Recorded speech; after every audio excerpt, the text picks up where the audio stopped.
to know. You mean the great big book of everything? Ixnay, Ixnay. It's the great big book of everything with everything inside. See the world around us. This book's the perfect guide.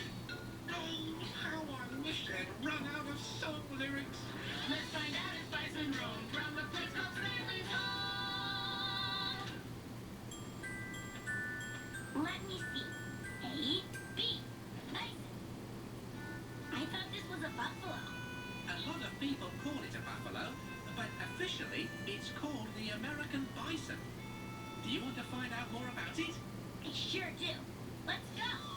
5, 4, 3, 2, 1. Into the book to have some fun. Whee! I don't see any bison. Neither do I.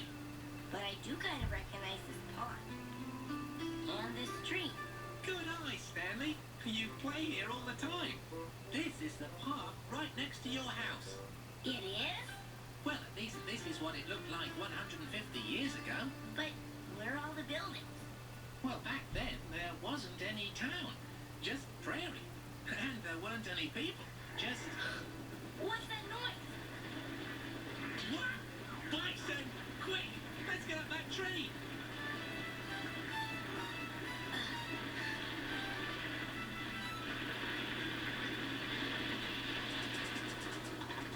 Phew, that was close.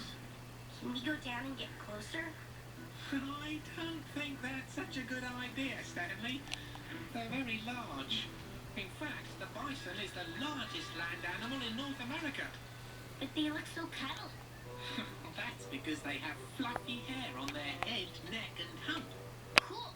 I wonder how big this herd is. Maybe you should use your stethoscope to find out. Wow, there's so many. 150 years ago, giant herds with thousands of bison roamed across the American plains. In 1850, there were 20 million bison in America. That's also how many people there were. But by 1890, there were less than 1,000 bison left. Less than 1,000? That's a big difference. What happened to them? People hunted buffalo for fun.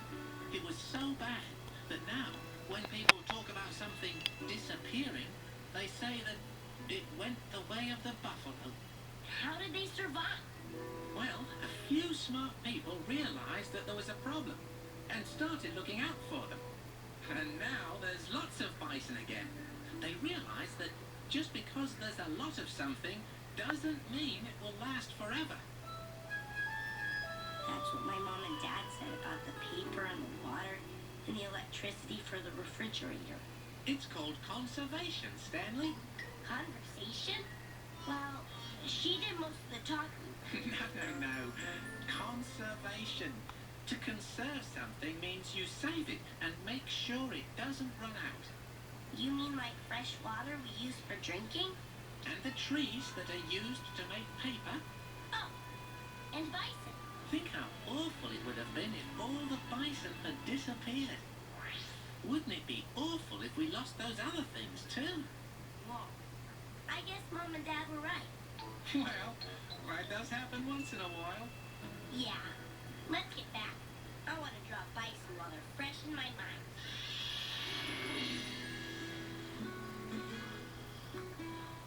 How are you doing, Stanley? Good. I'm sorry I wasted water, electricity, and paper today. Sweetie, do you understand what we meant about wasting things? Yes, conservation is important, even for things that seem like the last breath. After all, I wouldn't want trees and water to go the way of the buffalo. Wow, Stanley, I am really impressed. So, what are you drawing? It's a bison. It's my idea for a mascot for the soccer team. It's really good, Stanley. What's this? That was my first try. I used the back of the sheet to save paper. That's great, Stanley. You really get it. Well, I know 2 things you can never run out of. Really? What? Hugs and kisses.